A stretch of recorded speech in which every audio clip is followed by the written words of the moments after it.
Hello, and welcome to Buy the House, Build the Home.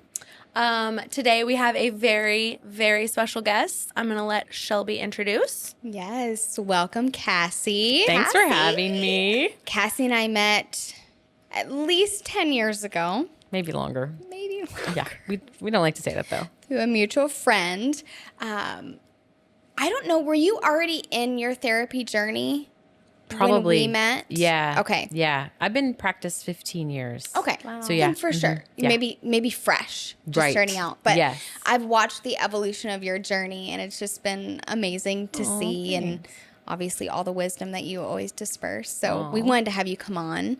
First of all, to introduce yourself, but also to talk about like the psychology behind buying or selling a home. I am so excited Me about too. this. No, I'm Like, so too. I have been like, we need to get a therapist on this podcast, and I'm so excited to have you on and just talking through all of that. Yeah. But tell us, so 15 years, tell us a little bit more about Yeah. yourself. So my PhD is in marriage and family therapy. So family systems, couples. That's why I'm excited to talk with y'all too, because I think there's so much about that. I have a practice. I've had a practice for 15 years, but I just rebranded and relaunched. It's called South Lake Counseling and Wellness. So I'm in the South Lake Town Square, which is really fun. I was there for a long time, moved out, moved back. I taught grad school for 10 years, which was amazing. Got to develop a program for a seminary, and that was fun. So It's chill. It's casual. Yeah. I do that every day. Oh my gosh. Just develop a course. I don't know. It's easy. Whatever. It was fun. I love teaching. I love it. So like I'm thinking now about what to teach next, which is kind of like why I'm excited to be with you guys, because it's to diversify and think about different ways you can help people. It's fun. So We all need so much help. Oh We girl, all I have need a help. therapist. I tell everyone. We all need help. I have a therapist. Yeah. Please. Yep. Yeah. It's important. So yeah, that's it. I'm trying to think. I have an 8-year-old who's amazing. Her name's Emerson, and it's been kind of fun. So I live here in the Metroplex, and I have a company called Church Rehab, which is a whole separate thing my for gosh. church wounds. Amazing. So Also needed. yep, Also needed. Yep, We do could that. talk a whole other podcast We could. about We that. could. We'll wait though. We'll That would stay. be probably off making the topic for home. real estate, Yeah. but we might We need to should make dig an in, though. exception. Oh, I bet more realtors and real estate people would be into it. They would be into absolutely. thinking about that. Yeah, So, yeah, absolutely. that's fun. Well, yeah, I love like just the psychology. I mean, I talk about this all the time as a real estate agent. Like you are a little bit of a therapist with your clients. Like it's very emotional. It's very big financial decision, and you run into a lot of scenarios, just like everybody in life. You mentioned couples. There's, at times a husband and a wife buying, and they have different ideas of what's important and what's not Or important. mom and dad you're trying come to into get the them together. picture. Then you throw in like a mother-in-law living bless. with people, Yeah. multi-generational. It's a lot. It's a lot. And it's part of why I'm so passionate about what I do. I mean, I love the home aspect. I love the generational wealth that comes from homes. We can talk about all of that, but I really love that you're really in the day-to-day with another person or people, and getting to be a part of the emotional roller coaster that you go on when you're buying, and then just as a realtor handling your own set of emotions partnered with all of that. It's really funny. I had a moment. I tell this story a lot, but there was this time that my clients, they had just purchased, and I get a call that their pipes burst or something. And I was, it was like... Was this me? No. It was like... Sure, I did this to you as well. It was like a week after they closed. And, you just want everything to go perfectly. Inspectors can't catch everything. Yeah. And it was really just a crazy situation. We'd had a little bit of a freeze. And so, I mean, I was so upset, like, for them. I felt bad. I felt like it was my fault. I was like, what did we miss here? And I'm trying to send them plumbers. And I had this moment where I look in the mirror and I'm like, these are not your pipes. Yeah. These are not my pipes, because I can get so invested in their process that sometimes a little too much, right? Like it's like, Entangled a bit. I need to take a breath. But at that point, I mean, I had to go to my therapist and process the way I was responding to my own self internally, the language I was using with myself of feeling overly responsible. And so that's one tiny little thing that we experience every day as a realtor. So I'm so excited to just get your wisdom and your insight. And well, the first thing is I feel like you need to like make that into a cross stitch. Like, it's like, I just envision it These like, are not these are my not your pipes. pipes. Like in like an old grandma style, I think it would be funny so just because great. it's a good reminder. Honestly.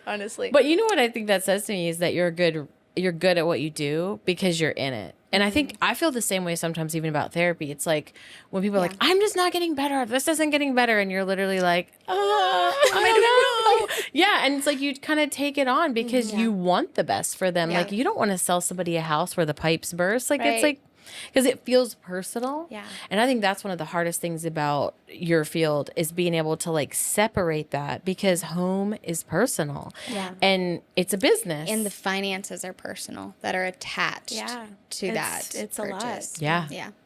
Yeah, no, for sure. And I just think that whole, finances are a huge way to figure out where people's bodies are buried. Or like where their triggers are. It's like, we're talking about money. No, like, yeah, oh, you're right. wow. Here we are. Right. I mean, even like as a lender, having to tell someone you don't qualify Right. for this amount, and like the ego that's attached to that, and the pride, and the the disappointment, and under that is shame, and all of that. It's a tough cookie. I mean, finances, greed. Yes. I mean, and then when someone is treated poorly, or when someone is, there's all kinds of situations. I mean, I've had insane stories where I'm sure. Sellers get in a verbal altercation with the buyer, and we get in a almost lawsuit, and it's all because of unmanaged emotions. 100%. And I'm like, man, this will tell you real quick, and you throw money at it, and boy, it's a trigger fest. Yeah, yeah, it really is. Ugly heads rear. I like those memes too right now where it's like when reality hits, say you're qualified for a $350,000 house and what it can actually afford you now in certain markets. It's a funny meme, but you have to help people like navigate that as well. Right, they've got their mansion in their mind, and then you're about to show them a little ranch in the rundown neighborhood. You show them a flip that has 10 layers of paint on. Well, and then it's like I work so hard, and I bust my butt at this job, and it's like it somehow all of a sudden it's attached to their identity. Yeah. Versus I deserve, I should. Yeah. Right. Exactly. I see that all the time. Absolutely. So. Well, and I think it's interesting too. One of the things I'll say, and but in this area specifically, there is such a bubble about that. It's like what you do, where you live, how you present is just a big. It's kind of an interesting thing to think about. But I think it makes it even more that y'all are doing therapy while you're showing people houses. I mean, I was saying before we got on here, and I'm going to say it to everyone that listens, but it's like when you show hundreds of houses. Yeah. I mean, maybe not hundreds, but it feels like I it. have done that. You have, yeah. And then they don't buy. Yes. Yeah, it's the worst. Like literally, I'm like the psychology No, for I have done you that, yes. because you're vested then, right? You're like every house you're thinking, oh my gosh, this would be great for Tom and Sue. Like I'm going to show it to them. I'm going to send it to them. And they're like, no, the square footage is 0.45 off of what I wanted. Right. The garage only holds 4.3 cars. I needed 4.5. Which probably actually speaks to more where they are. 100. They're not ready for that type of commitment or decision because otherwise you'd be making it. Yeah. You'd be making it You when would. you're at that many houses. Right. If we look at 5, that's different. But if we're looking at 100 houses and you haven't found one that could work for you or that you could really enjoy, like there's something else going on. Yeah. that you And there have probably been need to work realtors through. that get called to do showings. They show 50 houses, and then the buyer's brother is an agent who's too busy to show, and then they go under contract with the brother. other agent. And so that agent just did all, and you can get massively taken advantage of in this field because it is commission based. And some brokerages, it's like sharks, like getting a lead, getting a buy, and I'm like, I refuse. I refuse to live in that world of scarcity and but you really have to take a step back because it is personal. Right. It's your time, it's your money, it's your gas, and so there's lots of layers. But for the sure. psychological health you just explained is so powerful. And I think that's something that people can learn from, right? You're like, okay, no, that's not going to work for me. That's going to steal my personal peace. And if what I do starts to steal my personal peace, then we have a problem. Yeah. And so you've said, no, this is my boundary. Like, I will not work for somewhere like that. I will not do that because I have to protect my peace, which then therefore pours out into the people that you see because a process that they might be frazzled showing up at a showing. I don't know what we're going to do. We have to be out of our house in 20 days. What is it going to be? We're contingent. I don't know, whatever it is. And then you're there settled, calm, come look at this, what I saw here. This Be is beautiful. Be a voice of reason Yes. in the midst of Yeah. their So it emotions. pours over, because if you were in that shark world, you probably would bring that vibe That into energy, yeah. 100. Which there are clients out there that want that, desire that, but man, Find that is what's for you. Yeah. For me. No, That is you a- have to. that And is a I think different that's way. where, go ahead. You'll be, you know, I think a realtor that I worked with, that was the thing. She was very fast paced. And so I remember the psychology of it for me. It's like, I think I was telling you, we lost like 3 houses or something. We had bid and, you know, we were qualified. Everything was fine. It was just literally bidding hard, war. yeah. And like, you know, at the point where it's like, no, they didn't want a contingent offer. We were contingent because not very many people can buy 2 homes at the same time. Just saying, I like to say that out loud. It's hard to do. Like and I people tell who- people, once yeah. you've bought, oftentimes you have to sell in Yes, order to buy. yes. And it's part of the game. 100%. Yeah. And so like that was us. But I remember just being like, she was kind of fast and furious and always like very going and kind of high pace, got more people doing the next thing. And so it was like, you know, you're sitting in your grief of like, I was going to put my dining table right there. My kids were going to grow up right there. And now we're not. And you're like showing me 5 more comps of a new houses to look at, or 5 MLS listings. And I'm like, wait, I'm still over here. And you're in such a hurry. Yeah. So it's like that pace doesn't match. You need I'd to be able love to match the pace. Yeah. Yeah, I would love to lean into that a little bit more too, because I think I identify with like being a fast-paced person. Like I'm very, probably not healthy, but I'm very much like, oh, that didn't work out, move on. Like, let's move on. And I'm not saying I do that to clients, but I do that to even myself. So that's my mentality of like, oh, the best thing we can do is just keep moving forward so you find what you need to find. So I would actually love to lean into like matching pace and matching and being present with that other person. Let's talk about some tips and tricks, I guess, for realtors. And then on the other side, for individuals of like, hey, yes, you can grieve your loss. You can grieve that we didn't meet that expectation for this house, or you didn't get the win the bid, or whatever that might look like, but you do need to keep moving forward because time is of the essence in these moments. I would love for you to talk about because you also don't, there's 2 sides, there's usually 2 types of people, Right. right? And what you also don't want to do is you don't want to sit with someone Let's so grieve this long for 3 that weeks you're and you're coddling- losing. and you're coddling dysfunction in a way, because Truth. you're not helping them by being like, oh, let's just, you know. So there's lots of different, and you have to kind of gauge that. Yeah. The interesting thing I think about when you say that is I think about teaching therapists how to match tone and pace, like, which is like basic micro skills for therapy, because I think it's so important. And I'm fast paced. So I'm more like, let's get it done kind of person. So I can talk fast. I can think like, okay, next, like, okay, what are we going to do? Like, I've already got the troubleshoot. I'm the way I'm a helper, like my personality. So I think sometimes people who are more introverted or slow, I really have to be cognizant. I have a lot of respect after studying people who are slower and more introverted, because I'm like, oh, I hit delete way more often than I think before I say it, you know? Yeah. And so I think matching their pace and their tone is important, because I think it helps them feel safe. Because sometimes I make people not feel safe. I have to really, like when I work with trauma victims, for example, it's like I can't come in guns blazing and all, you know, it's like you have to be slowly, calmly, like stay steady, and a lot of affirmations. So I think your voice, your tone, like what you say with your face, you know, I really need the shirt that says my face talks before my whatever it is. Yes. Send me a I really, t-shirt in no, the I mail, need that, because like literally I'll be like, you know, I've had to work on that in therapy, because it's like in their mind you're thinking, this is crazy. But then you have to like smile, right? And how many times are you like, you're qualified for $350,000 and we're looking at a $1.4 million house? Yeah. Okay. Well, I'll show you one, and that's all. Like, or whatever. Yeah. But I think that's important, because it makes people feel safe, and the safer they are, I think the more trusting they are, and the more you can just connect on the physical, like, you know, just in tone and voice and facial expression, and I think that goes a long, long way. Yeah, I think something you touched on, something I've seen in just life, we are always, regardless of your personality type, extroverted, introverted, we're all kind of scanning the room for threat. And we all want to feel safe, and particularly based on what you've been through and what trials you've had to overcome. And that can be childhood trauma, that can be family of origin. There's a lot tied to why we operate the way we do, but feeling safe is extremely important. Yeah. And I know I've had clients that, all of a sudden, I mean, I had one, we're at the closing table and she's like, just completely having a panic attack, basically, and I had to sit down. I get the closer out of the room. We close the door. What do you need? Here's some water. Let's take some breaths. Do you have questions? We can take as long as you need. Right.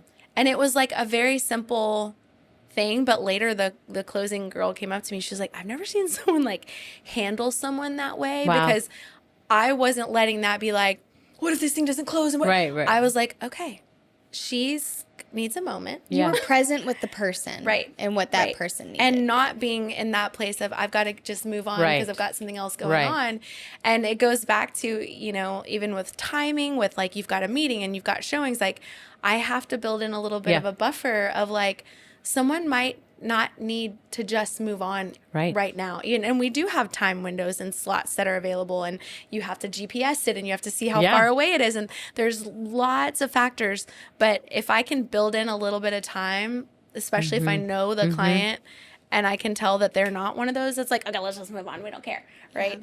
Yeah. I need to build in some moments to sit outside the driveway, even if we have to be out of the house, sit outside the driveway and talk through what were your favorite things, what were the things, what are your concerns, And I mean, it's something that I think a lot of people will just kind of breeze past when you are wired that way.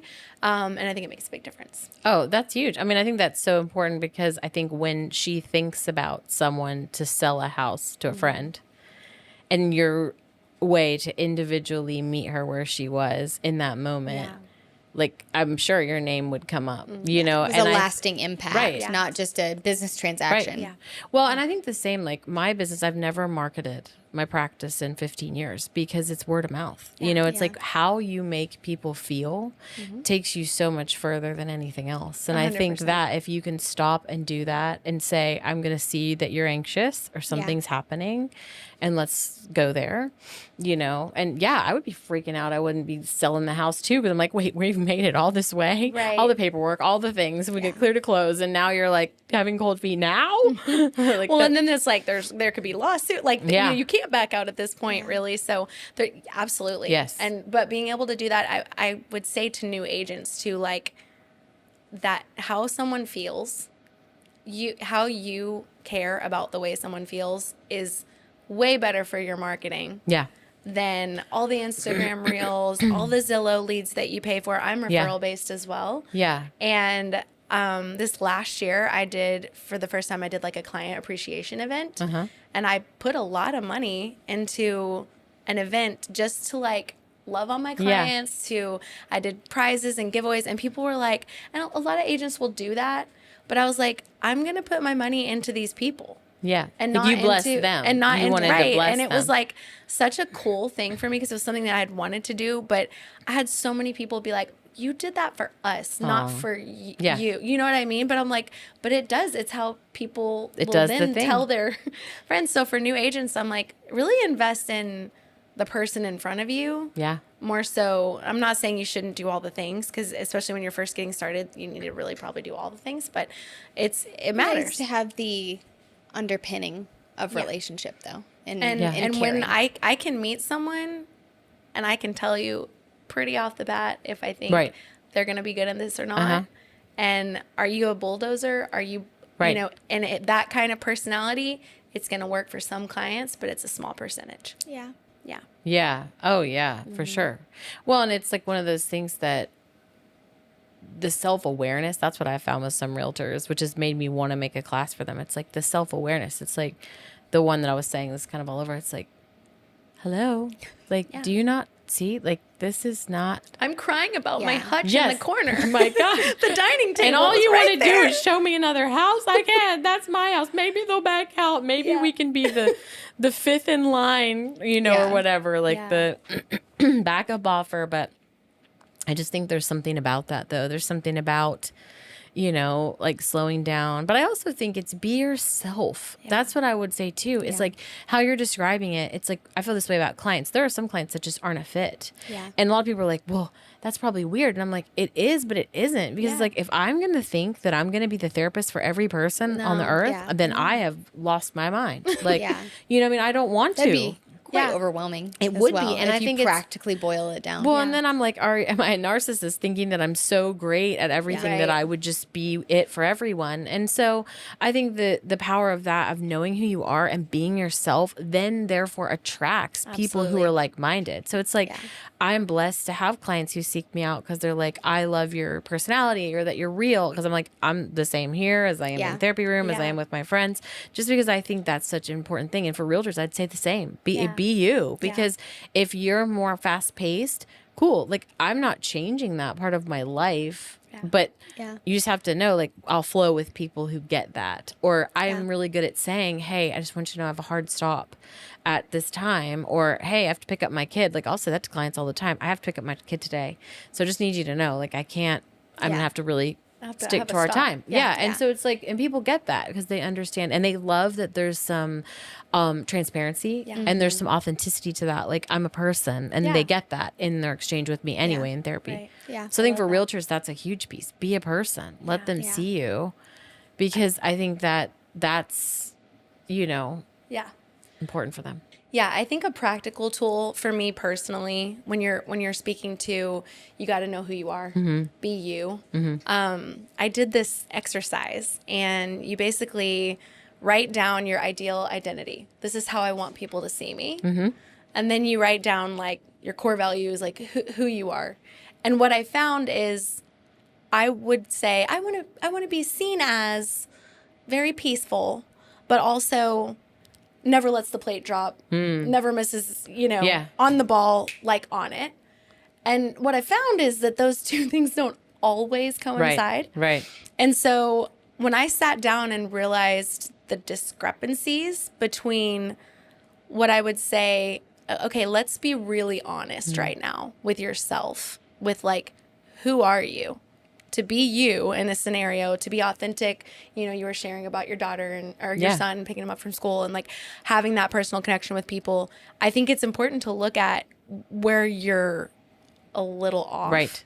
Yeah. And I mean, I think for sake of, we talk about growth a lot, like you have to be willing to take off the filter that you put around yourself and go, okay, here's the reality. That's so good. I want to be really on the ball, and I want to be really peaceful.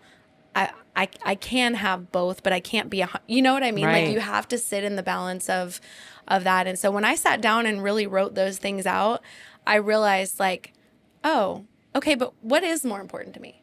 Right? And you have to just ask yourself those questions. And I think it helps kind of dig a little deeper with like, you really being like, and once you know your values, like I know one of my values is joy, and one of my values is integrity. And those are going to be lanterns that I hold when the road gets dark.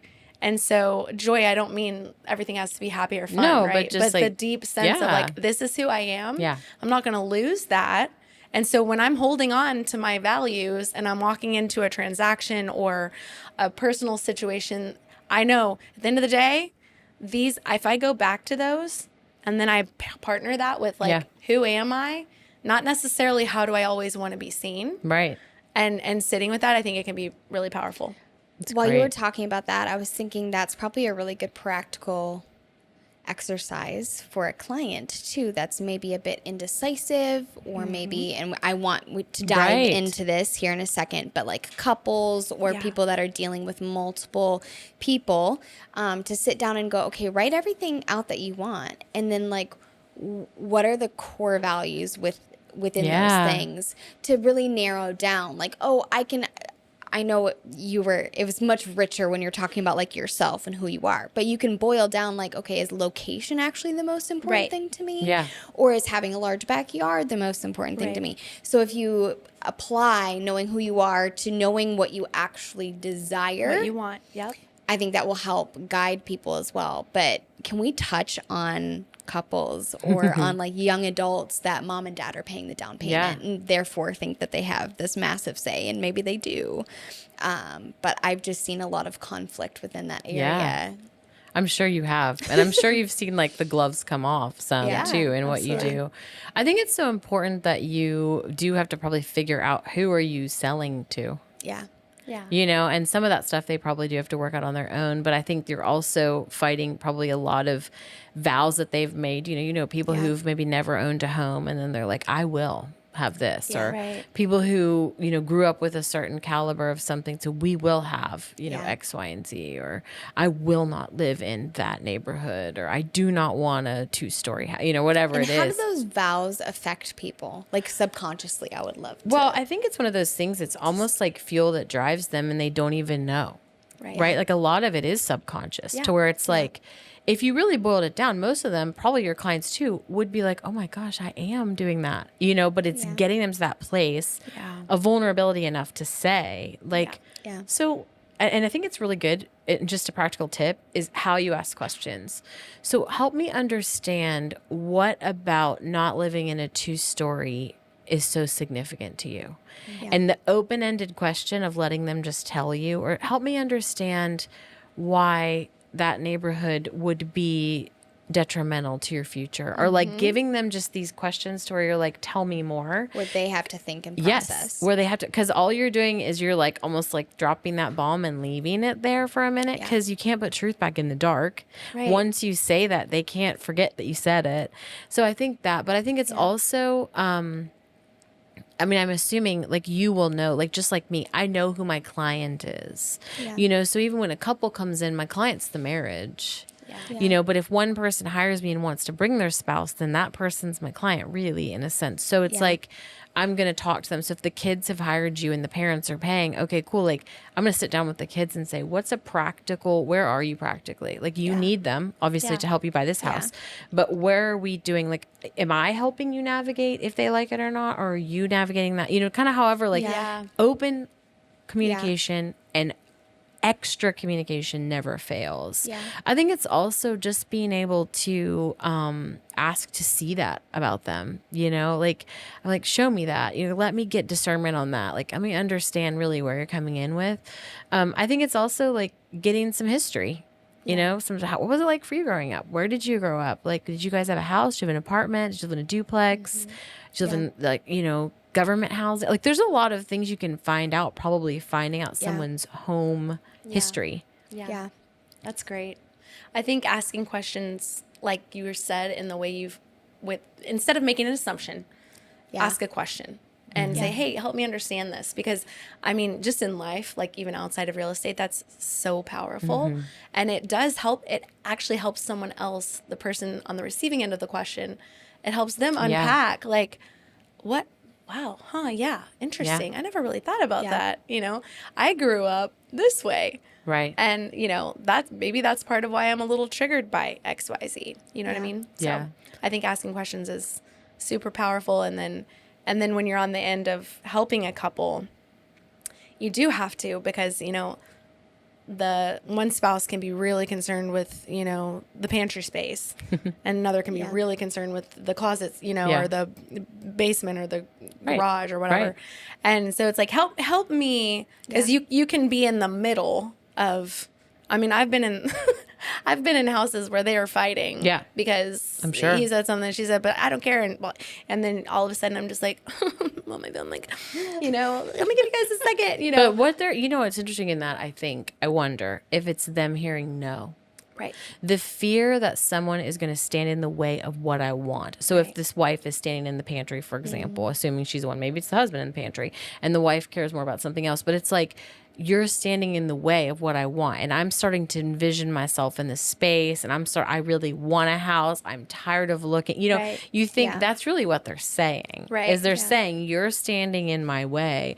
So, I mean, I think like too, you were talking a little bit about pausing afterwards, or like taking a moment with them afterwards. It's like, so let me just like summarize for you what I'm hearing you, like what I even envision in my mind. And I'm so good with ideas, and you can be like, this is dumb, but it's like a this or that sheet, you know, that clients fill out at the beginning, or some sort of way that you can get that information before you even take them on. So you kind of have an idea, like this or that. Maybe it's like simple of like country, city, like 2-story, 1-story, like you just have them do a fun quiz, but then you at least know, because then you can go back and say, okay, well, what I'm hearing you say is that you've changed your initial thought. Desire. And being able to repeat back to them. What I'm hearing you say is pantry, actually, you put that as number 4 as like the priorities, but I feel like that might be number 2. Right. Yeah. And like giving them this feedback and just leaving it. It's like what Almost I'm hearing a you mirror say. of Yeah. sorts Yeah. for people to stop and reflect. I just had a client, and she was very concerned about stairs, getting stairs. She's older, and we went and looked at this space. It had stairs, and she loved the space. She got excited about it. And then she went and started talking to coworkers and friends that had their own set of like ailments. Like one had a hip problem, even younger than her, but had a hip problem, or just their different desires. And she came back to me and was like, I don't think I can do stairs. Like I'm terrified of the stairs. And I'm like, okay. Like we started out kind of afraid of the stairs because of her age, and then we saw the space and we really processed it and we were okay with the stairs. And now after talking to people, and that kept happening with different elements of the space. Goodness. And I finally said like, hey, I really want you to be aware how many people are advising you or speaking into this, because I said every single person, I said, I really do believe everybody wants the best for you, but everybody else's best may not be the best for you. Good job. So I'm like, at the end of the day, if you really don't want stairs, then let's take this off the table.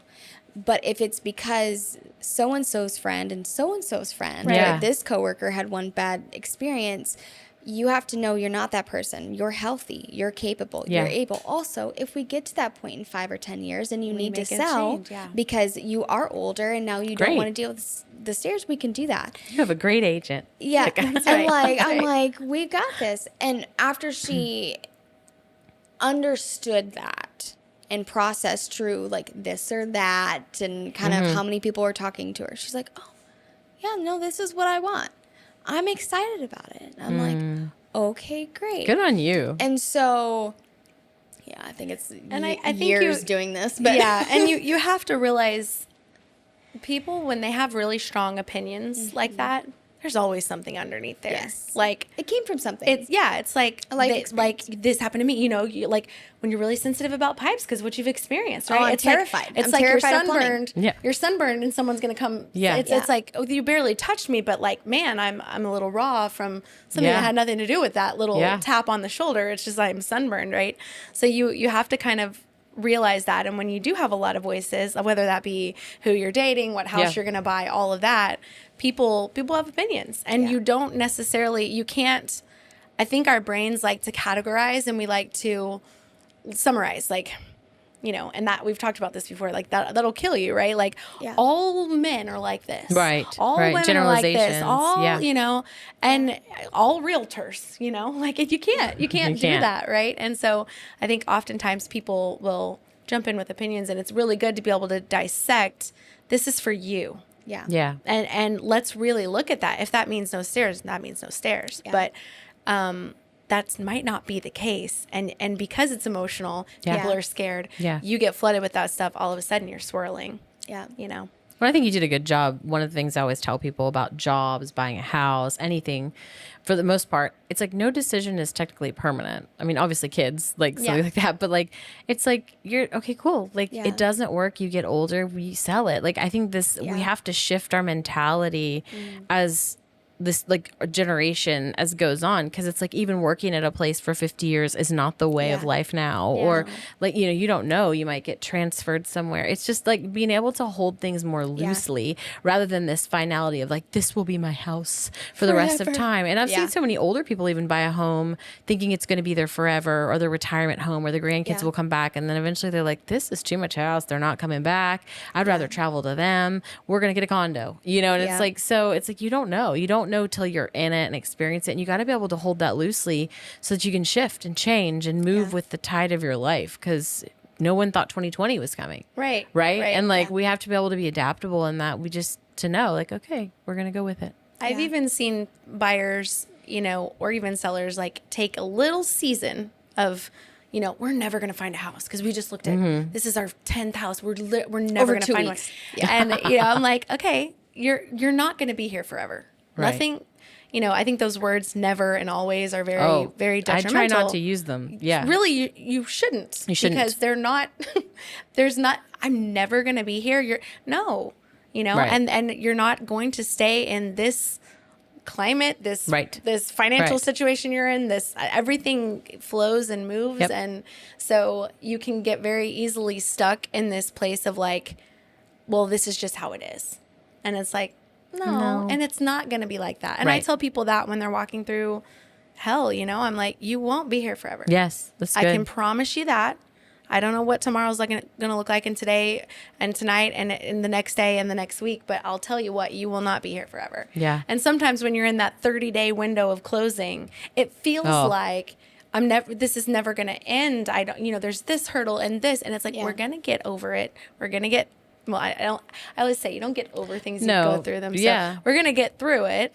And then once you're through it, you're through it. Right. But it can feel things can feel very permanent when they're not. And it'll be a blip on the radar once you're in your house and You having look people back, over for dinner. Absolutely. And, You look back and you're like, oh man, you don't even it's like the pain of childbirth.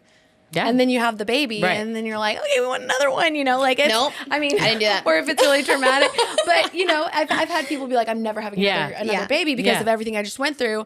And then, a couple of years later, they're like, okay, it's temporary pain. It is. For well, and it's such a long-term short pain. time. My Right. sister just had a baby, actually. It's funny. I tell her all the time, similar to this, it's like right now you're not sleeping. I said, it's such a small amount of time in comparison to how long she's going to be on this earth. Same with the house. It's like, okay, this 30-day close feels like an eternity. But when you think about how long you're really planning to live there, it's such a minute amount of time.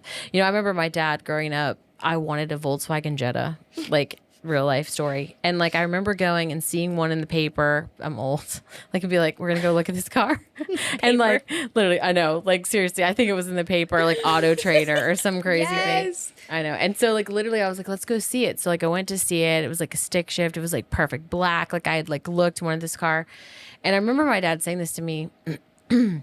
I said, Dad, we have to get it. He's like, we don't have to get it. I was like, Dad, this is the car. This is the black Volkswagen Jetta. I told you. He's like, no. He's like, Cassie, there'll always be another car. And it was one of those things that was so helpful to me because I'm the type that'll be like, oh my gosh, they're having a sale. I have to go right now. Yeah. I'm gonna miss it. I'll I'm get gonna in. miss it. Yes, Yeah. I'll get in that FOMO, of something. Yeah. And the reality of it is, it's sometimes if you wait, you're it's over 2 weeks. How many houses are going to pop on the market in a month or two or even a week and could be your perfect house out there and you don't even know. You're thinking of this You think it's here and right. And I think so. It's just breathe and know that if it's not for you, it's not for you. I tell people this all the time. I'm like, you have to be a little open-handed with this because something I'll see buyers do when there's multiple offers, they get real excited and they're like, we want to win. Shout out. That would be 50,000 over, right? And it's so I'm like, okay, you need to take some time. Yeah. And it can feel, there's deadlines. Yeah. And I'm like, what is your best and highest that if you lost this house by $1,000, are you going to be upset? Yeah. Or are you like, you know what? No, that's the top amount I want to pay. Right. And if it's more than that, it's not. I listened to this girl on Instagram. She's like, when she buys clothes, she's like, do I love these jeans $80? Yeah. Or do I love them $150? Right. And if I'm buying a $150 pair of jeans, but I really only love them $80, I shouldn't be buying the $150 pair of jeans, right? So that's so good. The same thing can happen with buying a house because people get in a frenzy and they want to win. Mm-hmm. And I'm like, I know what this is doing to you internally is you want to win. You're competitive. Yeah. Do you need to be spending this much money on this house? Yeah. Right? So that's one of those things that is a very psychological thing for so people. Much. That at the end of the day, then it's like, well, you just overpaid for a house. Yeah, don't ever buy a house because you want to win. I just want to make that statement right now. No, that's so don't good. ever buy a house. And you can be win. strategic. If it's like, this is a great house. This is exactly what I want. We've been looking and you're willing to pay a certain amount. That's great. But make the decision out of a place of really knowing what you're getting yourself into versus just trying to beat out the next person because there's a bidding war. And I think a bit with your future in mind. Yes, you have to be present. We're not going to know everything that's coming our way. But don't get stuck in the emotional roller coaster of Yeah. like, oh, this is the only house Right. ever, and Right. I'm just gonna throw everything at it, because you're not gonna be happy in 6 months or in a year when it's hard to make the Right. payments, Right. or in 2 years and somebody gets relocated. Right. You have some clients right now like that, Yeah. where they bought really high. I'm not saying that they made an emotional decision on the front end. I don't know the Yeah, front end no. story, but they had to buy really high, Right. and now they're needing to relocate, and They can't get out what We're they not put sure in. what it's gonna It's look hard, like. you know, and Yeah. that's one of So, those things. But you yeah. do definitely have to process that. And with there being timelines and deadlines and stuff like that, you know, and especially if other agents are like, get this over to me now, you know, I always say, take a minute. Yeah. I know this is a lot.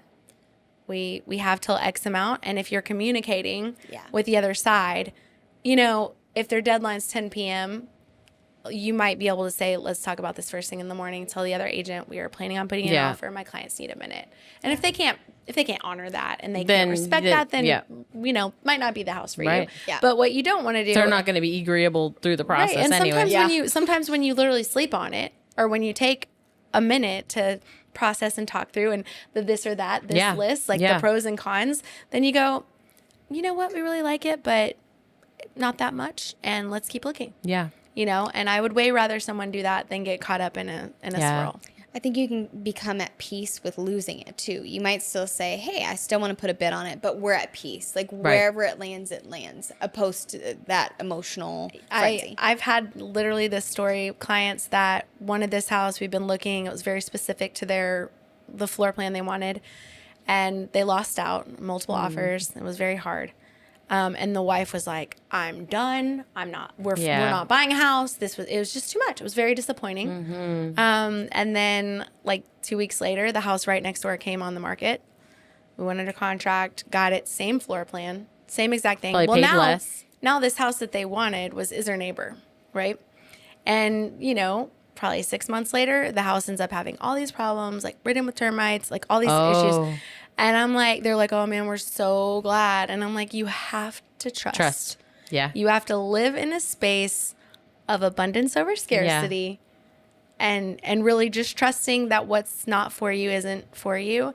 And if it's not, that means there's going to be something else. That's right. Instead of living in the place of, I've got to hold on, I've got to control, I've got to be tight with this because I'm going to lose it. And there's a deeper thing under there. 100%. You know, like there always is. And so I always tell people, if you can just, and I try to say it really upfront. Mm-hmm.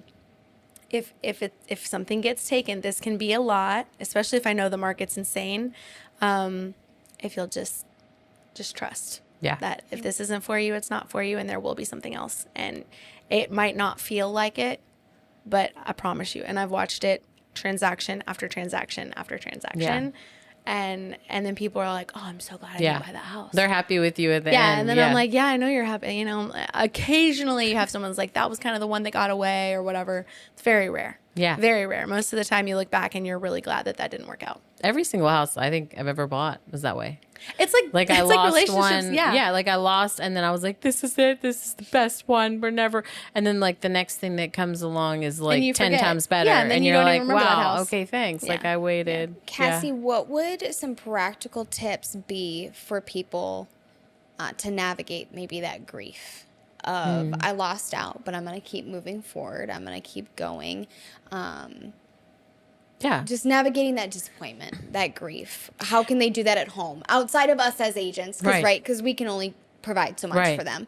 How can they do that? I think you said something actually that I think would be great for agents. I think the more you communicate, and you guys probably do that. I think maybe my just experience has been a little different, but it's like communicate the process. I think so many people go in thinking they know what the market's like. Oh, my friend Bill down the street told me, you know, it's a real tough time. You know, it's like that you don't know. Like you guys know because you live, eat, breathe, sleep, walk. That's your profession. It's your thing that you're passionate about. So I think the more that you can communicate, I think educating yourself on the process or asking your agent to help educate you is important through the disappointment. Because like you saying, it's kind of dog eat dog out there. My sister actually lost 30 houses before they bought their house, which is kind of rare. But just like, you know, it was one of those things like she knew going in, though. It was hard, but it was like the agent said, this is the season whenever it was like the bidding wars and like the crazy time. But I think for people, it's also knowing like set your expectations. Yeah. You know, you have to, I think that's one thing is like, what am I really grieving? Am I really grieving? So I think for me, it was like the moment was fear. I had fear. Where am I going to go with all my stuff if I'm out of this house? Yeah. And, you know, there's a lot of workarounds. Our agent advised us, or we did something where we just asked the buyers, we said, can you give us another couple of weeks? And they were like, sure. We paid them rent, you know, like however you said it. Like there's ways around that. There's options. But in the fear, I was like, oh my gosh, I'm going to be living in the Motel 6 with all my stuff in a U-Haul outside, you know? So really for me though, that goes back, I have to trace it back to my childhood, you know, like abandonment, rejection, like neglect, like you could see that stuff in there. So I think for people, it's like, what is this hitting you? Why is this hitting you this way? I think it's okay to grieve, but if you stay there, that's not healthy either because you're not moving the needle anywhere, you know? I think it's also understanding what else did you see, right? Like, so for me, it was like, I'm going to be homeless, or it's like, did you envision something for your kids? What was the thing that you were seeing that's making you grieve it? Right. Because there's something underneath there. Right. Absolutely. And I think like, I love that you're saying that because it's speaking to just the grief and how to handle that disappointment. If you can identify that thing, rejection, like whatever that is, that usually probably does root back to your childhood, it helps you not only grieve, we lost this house, but there might be something else in there that's tied to mistreatment or abuse or something that you need to grieve that can actually help you in way other ways outside of buying a house, you know, because you're like, oh, you know what? My grandma passed away. I mean, there's all these things, right? That you're like, oh man, this sense of home, I feel the loss of that. Right. You know, because this Which is happening. may not even be tied to a home. Not at all. But to people or not things at all. or an experience. Exactly. Yeah. Exactly. Well, you think like, I just think about this too, like you show a home in a school district that's amazing and they're so excited for their kids to go there and have friends and then they lose the house and in their mind they're thinking, my kids, you know, high school years are ruined. And you're like, your kid is 5. We got this. It'll be okay. Who knows if that school district's even pretty good then, you know, but it's like funny because it's like, I think that's what people do. It isn't necessarily about the house. It's what they are painting. Like I love the title of your podcast of like home. Like if there's a difference, like you can buy a house, but making it a home is really, I think, where people get into the grief cycle. They get into the loss. They get in, even the bidding war, right? It's like, I'm losing. Okay. What does that mean to you? So you weren't perfect. Right. You didn't handle it perfectly. It didn't go perfectly. So what does that say about you? I was just talking to a friend and I was like, you know, something I've noticed, I don't have children of my own, but something I've noticed with parents, you're not just parenting your kid, you're like parenting your little version of yourself that you didn't get, right? So it's like people that really, really show up for their kid oftentimes maybe had an absent parent, right? And so if you can kind of see that too, it's like, this isn't just about this house. This isn't, this is speaking to something of who you are. Right. And that threat or that, what does that mean to you? And if you can really identify that and then sit back, like I said earlier, like we're always scanning for threat and sit back and go, I'm okay. Yeah. I'm okay. Yeah. Like we all want to know that we're okay and that we're not alone. Right. And that we have, you know, and so I think if you can really like look through the exterior stuff and get to that, it can be very powerful. Well, and also appreciating, I think, what you have. I think so many people, it's like, even our first, you know, my first house, it's like, it wasn't bad. Yeah. I wanted to get out of it, but it's like, you know, maybe even making clients say, okay, well, what do you love about your house now? Yeah, you know, like, let's talk about that. Even though right now you're like, my floors are, you know, they're like, I hate that kitchen. I hate this. But it's like, okay, what do you love about it though? What are some things that are good? Because it's like, if you're staying in it another 30 days, 60 days, however long, cool. Like, I want you to, let's appreciate what you have because you're not homeless. Shift the focus, to the positive. Yeah. Yeah. Okay, well, unfortunately, we're coming to the end of our time, but to recap really quick, Cassie, I think what I heard you say today out of this conversation was really you need to slow down and be present. As an agent, be present, but as a client, be present as well. Yeah. Be present with yourself, what you're feeling, as an agent, go at the same pace, like try to kind of mirror Match the pace. Yeah. what's happening. And honestly, as an agent, try to ask really engaging questions so that people can better process what they're walking through. So hopefully we get to the best end result for everyone. Find the root. Yeah, that's good. Awesome. Well, we're so thankful you came. Oh, I'm honored. This has been like, we're gonna do another one. Oh, I will come back anytime. I love it. I'm so honored, and I think it's so cool what you're doing, because I think people can really benefit from learning, different aspects of themselves, but even how to do this. And you guys are pros. That's awesome. And so tell people, how can they get a hold of you? Awesome. Yeah. So my practice is South Lake Counseling and Wellness. So you can find that. I'm in the South Lake Town Square if you're familiar with DFW. SouthLakeCounseling.co is our website. And then obviously I'm Dr. Cassie Reid on Instagram. So How do you spell the last name? REID. Thank you for asking. Not the double E. Yes, REID. E. But Or find me on REA. there. So many I know ways there's to so many. spell it. No, READ, Okay, but REE. spell it again now. No, it's R-E-I-D. Dr. Cassie REID. Okay. Reid. Yeah, but find me on there, and I can connect you to anything else that I have going. Do you do any virtual? Like, say somebody is listening in Minnesota right now and they just really felt connected Yes. to you. Okay. Yes. Great. I'll do consulting virtually. I do a lot of that. So, yeah, it's fun. So people find they click with somebody. It's good.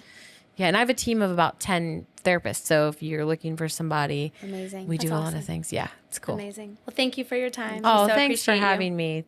Awesome. Well, thanks.